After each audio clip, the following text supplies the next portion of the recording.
के संवाद को लेकर के यमराज जी अपने शिष्य नचिकेता को विभिन्न प्रकार के प्रलोभन देकर के मोहित करते हैं।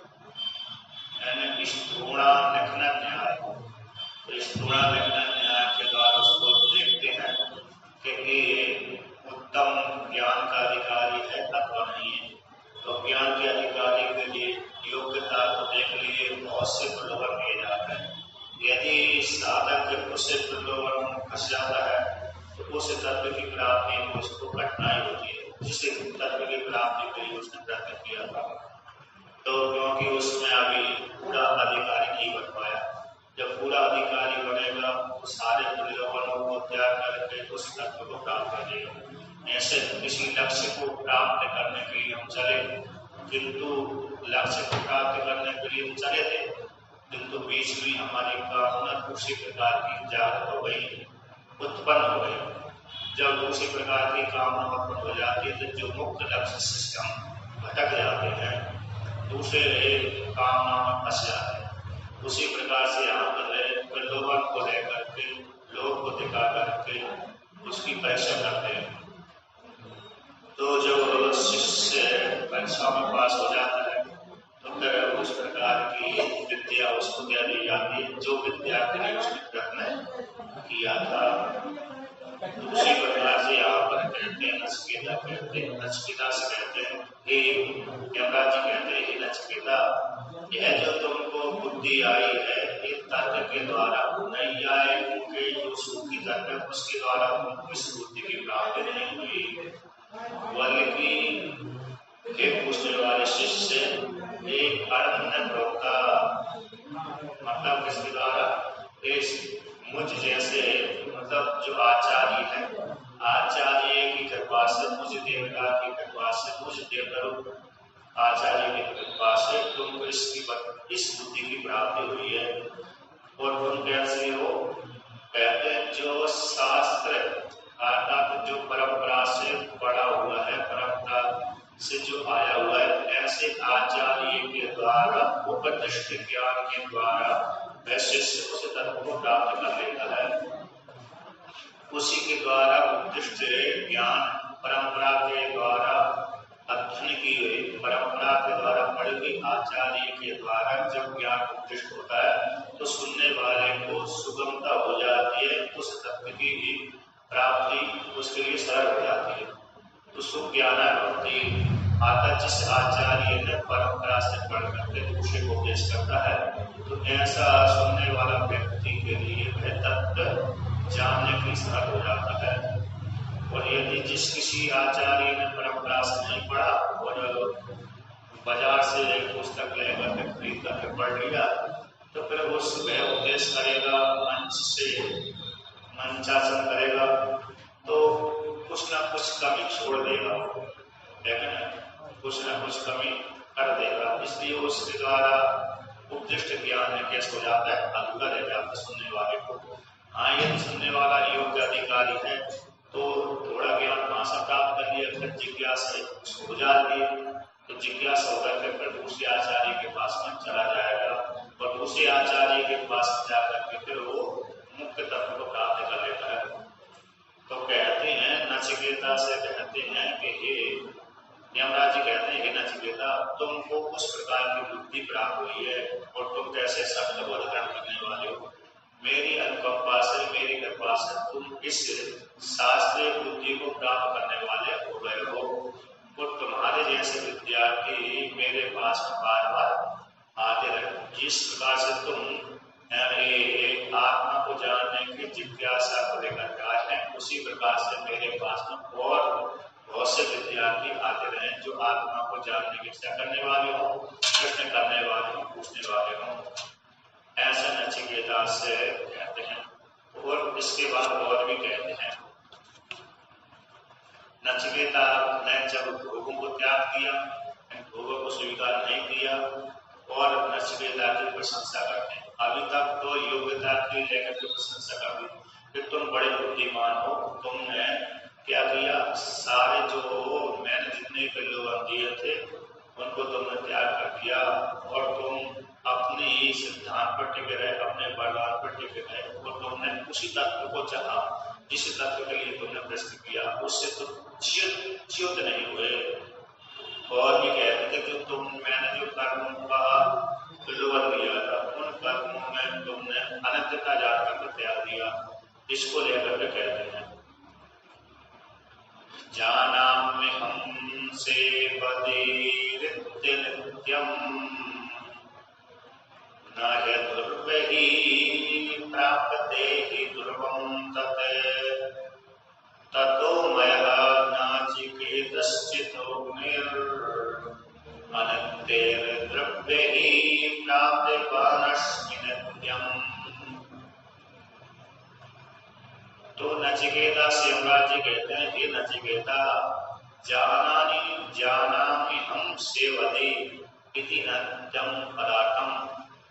जो कर्म कांड के द्वारा, उपासना कांड के द्वारा जिन कर्मों से जो फल की प्राप्ति होती है, उन कर्मों के फल की सीमा को, गति को मैं जानता हूँ कि इससे इस फल की ही प्राप्ति होगी। आदत के फल दे करके वो चरितार्थ हो जाना। इस जो फल है वो फल कुछ काल के बाद नष्ट हो जाएगा। हम मैं सेवदी निधि, निधि आदि आता जो कर्म की निधि है, अनंत रूप कर्म फल रूप निधि, अनंत कर्म फल रूप निधि, उसकी मैं सीमा, उसकी योग्यता और उसकी कहाँ तक रुकने वाली है, कहाँ तक ना रुकने वाली है, स्थिति कितने काल तक रहेंगे ये कर्म, कितने काल तक नहीं रहेंगे, ये सब कुछ मैं जानता हूँ। इस कर्म से उस फल की प्राप्ति होगी, इस कर्म से उस फल की प्राप्ति होगी, और फल की प्राप्ति होकर के उस फल को भोग करके पुनः वो कर्म नष्ट हो जाता है। कर्म फल दे करके नष्ट हो जाता है और फल भी भोग करके नष्ट हो जाता है। जिस कर्म को अग्निहोत्र आदि कर्म किए, वो कर्म करके वो जो कर्म नष्ट हो गया, उससे एक अदृष्ट पुण्य बना, उस पुण्य भी फल दे करके नष्ट हो जाता है। तो कैसे है? तो इन कर्मों की गति, इन कर्मों के फल की गति, इन कर्मों के स्वरूप को मैं जानता हूँ। और कहते हैं कि कैसे वो अनित्य स्वरूप वाले होते हैं, नहीं अपरोही प्राप्त करते ही दुर्गम करते, कहते ही अनित्य कर्म फलों के द्वारा नित्य जो आत्मा है, ऐसी नित्य आत्मा कभी प्राप्त नहीं होती। आत्मा कैसी है? नित्य। और कर्म फल कैसे? अनित्य फल को लेने वाले। और नित्य आत्मा तो मात्र ज्ञान के द्वारा प्राप्त होती है। किस ज्ञान के द्वारा? वेदांत ज्ञान के द्वारा। तो वेदांत ज्ञान के द्वारा ही आत्मा प्राप्त होती है। अनित्य कर्म कांड के द्वारा, उपासना के द्वारा आत्मा की प्राप्ति नहीं होती। तो कहते हैं कि कर्म कांड उपासना व्यर्थ हो जाएंगे, तो कर्म कांड उपासना व्यर्थ नहीं है। उनके द्वारा व्यक्ति कर्म कांड करके, उपासना करके अंतःकरण को शुद्ध कर सकता है।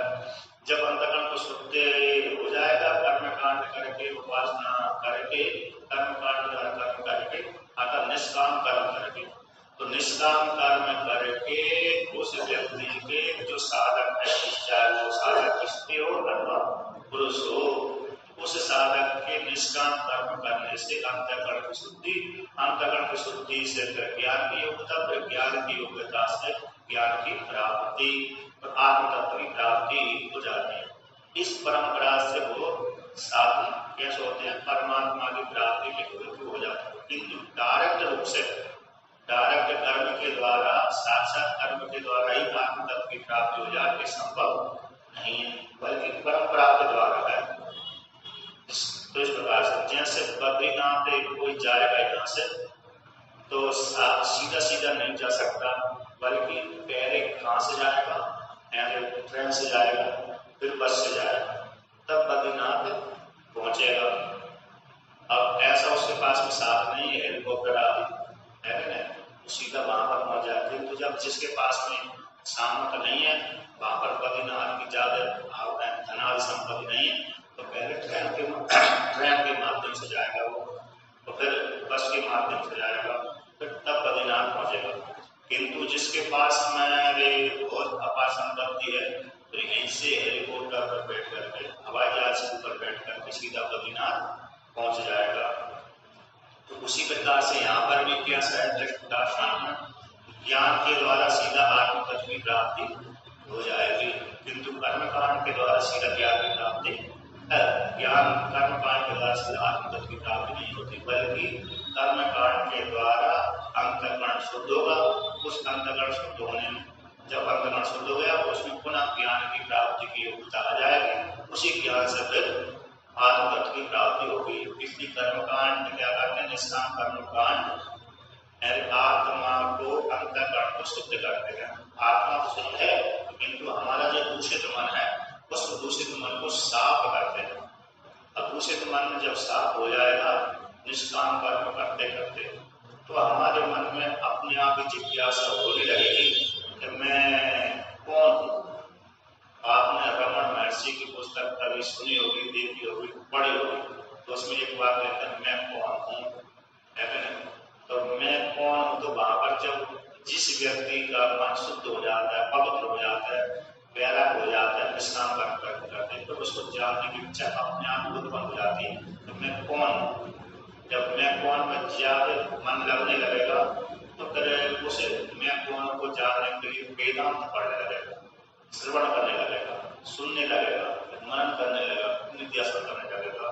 फिर मैं कौन जान लेगा, तो जानने के पश्चात जान लेगा कि मैं तो ब्रह्म हूँ, ना तो मैं स्त्री हूँ और ना मैं ही पुरुष हूँ, ना मैं करता हूँ ना मैं भोगता हूँ, ना मैं जन्मने वाला हूँ न मरने वाला हूँ। तो कौन हूँ मैं, निर्गुण निराकार परमात्मा ब्रह्म हूँ। मैं ही फिर अपनी माया शक्ति को लेकर के ब्रह्मा बना, मैं ही अपनी माया शक्ति को लेकर के विष्णु बना, मैं ही अपनी माया शक्ति को लेकर के रुद्र बना, शिव बना, मैं ही फिर जगत में आ गया, स्त्री बन गया, पुरुष बन गया। इस प्रकार से उसको ज्ञान हो जाता है। आखिर मैं इस सभी जगह गया हुआ हूँ, हरि व्यापक सर्वत्र समाना ईशावास्यमिदं सर्वम इत्यादि श्रुति के माध्यम से, स्मृति के माध्यम से, चौपाइयों के माध्यम से उसको ज्ञान हो जाता है। तो कहते ज्ञान के माध्यम से अपने आप को जान लेता है, किंतु सीधा सीधा कर्म कांड के द्वारा, समान कर्म के द्वारा उस तत्व की प्राप्ति नहीं होती। ततो मया नचिकेतस्य योनि, हे नचिकेता, मैंने जो नाचिकेत नाम की अग्नि का चयन करके अनित्य द्रव्यों के द्वारा, यानी इस नाचिकेत कर्मकांड अग्नि के द्वारा मैंने नित्य जो ज्ञान पद की प्राप्ति कर ली। अतः मुझको भी मैंने भी कर्मकांड के माध्यम से, उपासना के माध्यम से निर्विशेष ब्रह्म को नहीं प्राप्त किया, बल्कि मैंने एक उपाधि विशेष को प्राप्त किया। कौन सी, याम पद की, यमलोक की प्राप्ति है। मैंने ऐसे कर्म किए थे। नाचिकेत नामक जो अग्नि है, अग्नि विद्या है, विराट रूप अग्नि विद्या है, उस विराट रूप अग्नि विद्या के माध्यम से मेरे को याम पद यानी याम लोक की सिंहासन मुझको प्राप्त हो। कितने काल तक उस विद्या को मैं वो करूँगा, विद्या के माध्यम से राज करूँगा, फिर बाद में कोई दूसरा करिए राज को लिया जाएगा। जिसने साधना करी होगी फिर वो व्यक्ति इस पद पर बैठ जाएगा, किंतु मेरा फिर समय पूरा हो जाएगा और मैं कैसे हो जाऊँ, उम्र हो जाऊँ। ऐसे इंद्र देवता, एक इंद्र देवता है, उसने इतने यज्ञ किए, यज्ञ करने के पश्चात उसने उस यज्ञों का फल भोग लिया, फिर उसका फल भोग करके वो उस पद से चित हो जाएगा और कैसे हो जाएगा, वो इंद्र देवता मुक्त हो जाएगा। फिर बाद में कोई किसी राजा ने अथवा ब्राह्मण ने, क्षत्रिय ने, वैश्य ने, शूद्र ने, अथवा कोई ने, स्त्री अथवा पुरुष ने एक जगह कि मैं यहाँ पद में स्वर्ग का इंद्र बनूं, तो जिसने उत्कृष्ट साधना करी होगी वो व्यक्ति का अगले कर्म में अथवा अगले ब्रह्मा जी के दिन में अथवा ब्रह्मा जी उसी दिन में और दूसरा इंद्र बन जाएगा, जिसने ज्यादा साधना करी है। क्योंकि एक ब्रह्मा जी के दिन में 14 इंद्र बदलते हैं। ब्रह्मा जी का जो एक दिन होता है उसमें 14 इंद्र बदलते रहते हैं, तब ब्रह्मा जी का एक दिन समाप्त होता है। तो इसलिए 71 युगों तक लगभग एक इंद्र की राजगद्दी उनको प्राप्त होती है। त्रेता युग, सतयुग, त्रेता, द्वापर, कलयुग, इस चारों युग जब 1,000 बार घूम जाते हैं तब ब्रह्मा जी का एक दिन होता है। उसी एक दिन में 14 मनु बदल जाते हैं और 14 इंद्र बदल जाते हैं। तो इस प्रकार से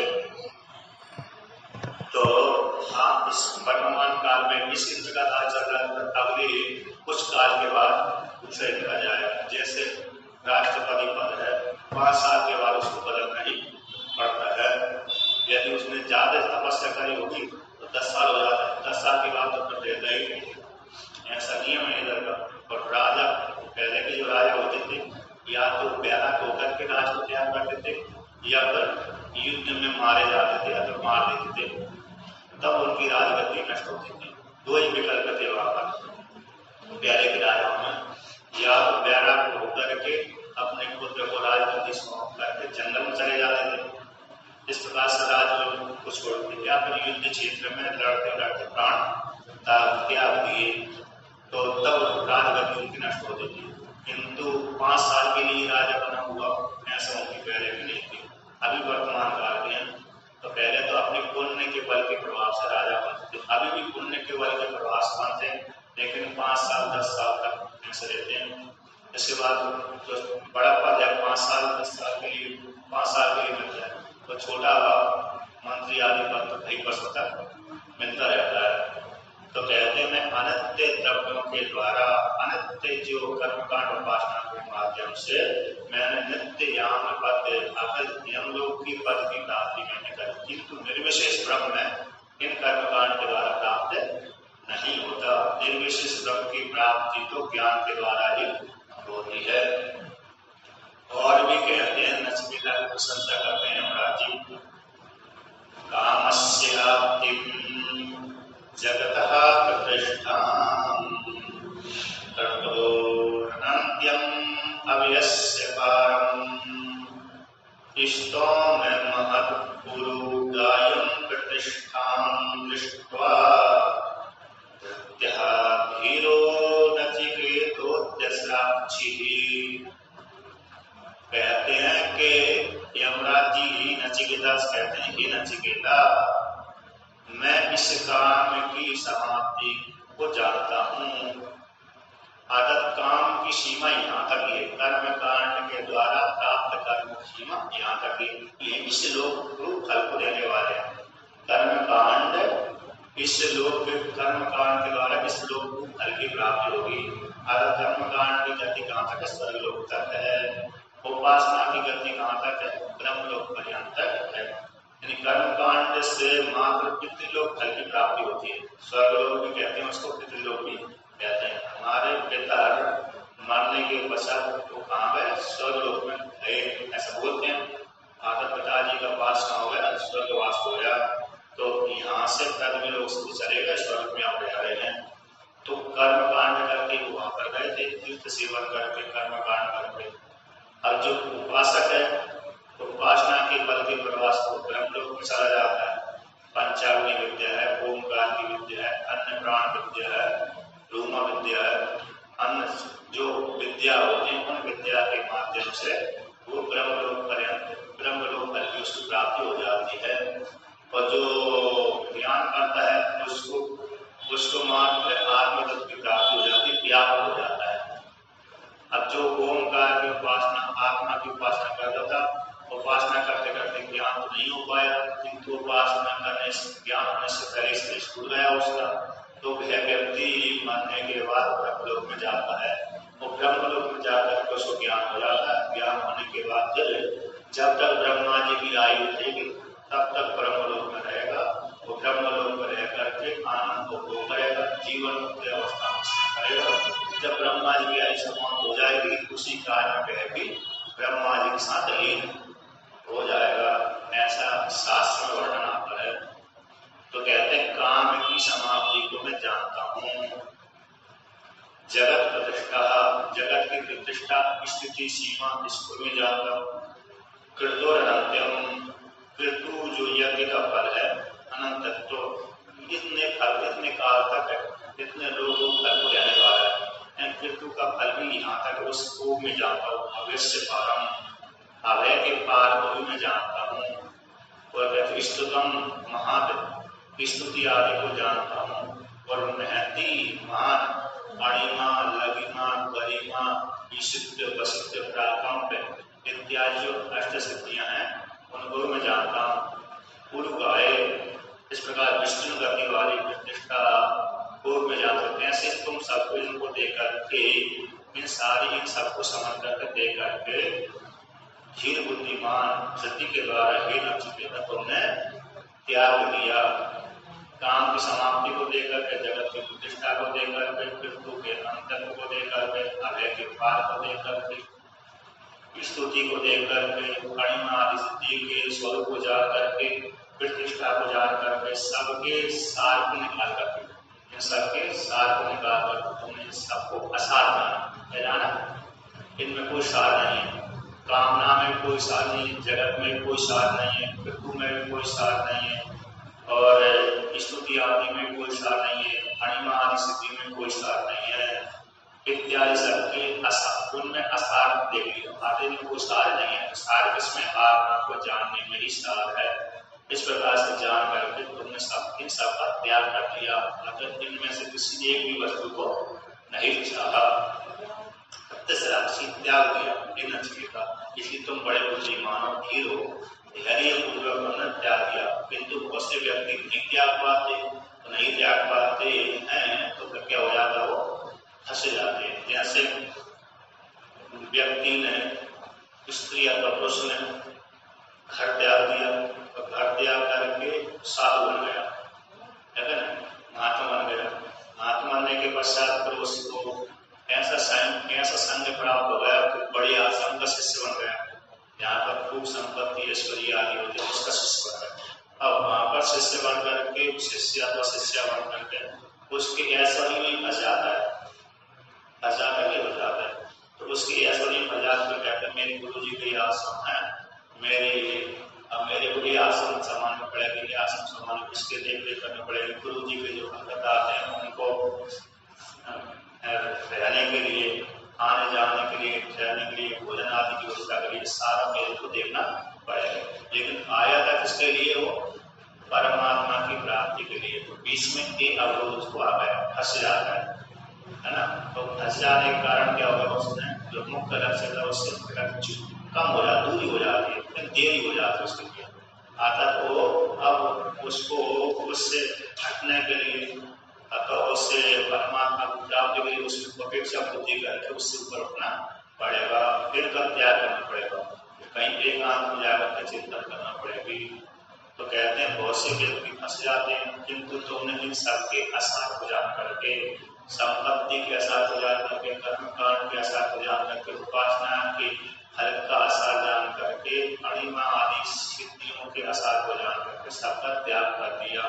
बस तुमने आत्म तत्व को ही एक सारूप से जाना कि एक सबसे उत्तम है। इसी को जान करके व्यक्ति कैसा हो जाता है, कृतकृत हो जाता है, तो उसके लिए कोई शेष नहीं रहता, कर्तव्य शेष नहीं रहता, जानने योग्य कोई शेष नहीं रहता, प्राप्त करने योग्य कोई शेष नहीं रहता।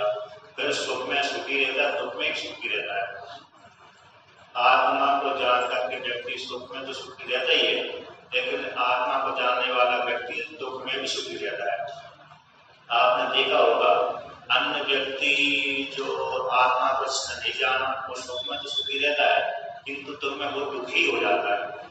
जैसे किसी व्यक्ति ने संपत्ति कमाई, तो जब तक संपत्ति कमाई तब तक तो उसको आनंद आ रहा है। जिस काल में उसने संपत्ति उसको किसी दूसरे ने छीन लिया, है ना, अथवा नष्ट हो गई, तो उसको भयंकर दुख होता है। अथवा इतना संपत्ति कमा ली, इनकम टैक्स वालों ने उसके ऊपर छापा मार दिया, जब छापा मार दिया तो फिर उसकी सारी संपत्ति को सील कर दिया, तो भयंकर दुख हो जाता है।